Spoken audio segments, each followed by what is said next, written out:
రాష్ట్రాలలో, దేశాలలో కంపుపట్టిన రాజకీయానికి చాలా కేంద్ర బిందువుగా ఉండేది పార్టీ జంపుజలానీలు. ఎమ్మెల్యేలు, ఎంపీలు అనబడేవాళ్ళు. యథేచ్ఛగా సంతలో గొర్రెలు కొన్నట్లు కొనేసి అమ్ముడుపోతూ ఉంటారు. దీన్ని అడ్డుకోవాల్సిన అవసరం ఉంది.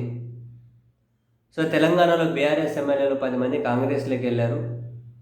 వాళ్ళని అనర్హులుగా ప్రకటించాలి అని చెప్పి బీఆర్ఎస్ సుప్రీంకోర్టు వేసిన పిటిషన్ మీద ఈరోజు సుప్రీంకోర్టు తీర్పిచ్చింది. తీర్పు ఇస్తుంది అన్న దగ్గర నుంచి ఏదైనా కనుక ల్యాండ్ మార్క్ లాంటి తీర్పు వస్తుంది అని చెప్పి నేనైతే ఎక్స్పెక్ట్ చేశాను. సరే, ఇప్పటి వరకు స్పీకర్లు స్పెసిఫిక్ టైం పీరియడ్లోగా నిర్ణయం తీసుకోవాలి అనే ఆ కండిషన్స్ ఏమీ లేకుండా ఉండే.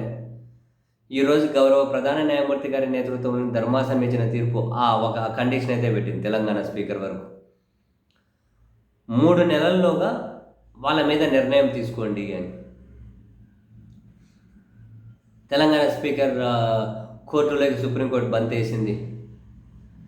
టైం బౌండ్ పెట్టింది అంతే, 3 నెలల్లోగా నిర్ణయం తీసుకోండి అని. వాళ్ళని అనర్హులుగా మీరే ప్రకటించండి అని చెప్పి బీఆర్ఎస్ కొందరు పిటిషన్లు వేశారు, వాటిని తిరస్కరించింది. ఈ ఫిరాయింపు చట్టాలు సమర్థవంతంగా అమలు చేసే విధంగా ఏం చేయొచ్చో ఒకసారి పార్లమెంటు కూడా ఆలోచించాలి అని చెప్పి సుప్రీంకోర్టు చెప్పింది. ఒకసారి పార్లమెంట్ మీరు ఆలోచించండి. స్పీకర్ టైం బౌండ్ లేకపోతే కుదరదు, 3 నెలల్లోగా నిర్ణయం తీసుకోండి అని స్పీకర్కి అయితే చెప్పారు. అంతే. ఇప్పుడు తెలంగాణ స్పీకర్ ఏం చేస్తారు? ఫర్ ఎగ్జాంపుల్, వీళ్ళ అనర్హత పిటిషన్లో డిస్మిస్ చేశారనుకుందాం. ఏం లేదు, వాళ్ళ ఎమ్మెల్యేగిరి ఏం పోదు అని చెప్పి చెప్పారనుకుందాం. తర్వాత ఏం చేయాలి?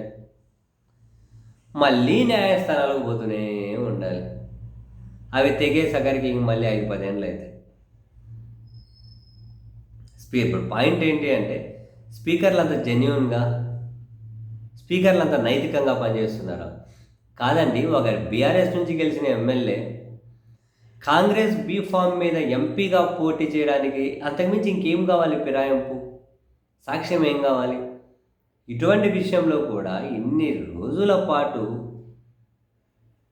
ఏమన్నా ధర్మమా? మా వ్యవస్థలో మీరు ఏలు పెట్టకూడదు, మీరు సక్రమంగా పనిచేయాలి కదా, ఎవరైనా సక్రంగా పనిచేయాలి కదా. మరి ఇప్పుడు సరే 3 నెలల నిర్ణయం తీసుకోమని చెప్పింది సుప్రీంకోర్టు తెలంగాణ స్పీకర్కి. తెలంగాణ స్పీకర్ ఏం నిర్ణయం తీసుకుంటారో చూసిన తర్వాత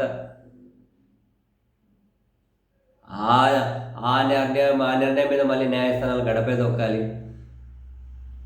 ఏం జరుగుతుందో చూడాలి మరి. ఇంకా అయితే ఒక ల్యాండ్ మార్క్ తీర్పు వస్తుందని అయితే ఖచ్చితంగా అనుకుంటుంది. సరే, ఒక టైం బౌండ్ పెట్టినటువంటి తీర్పు అయితే వచ్చింది.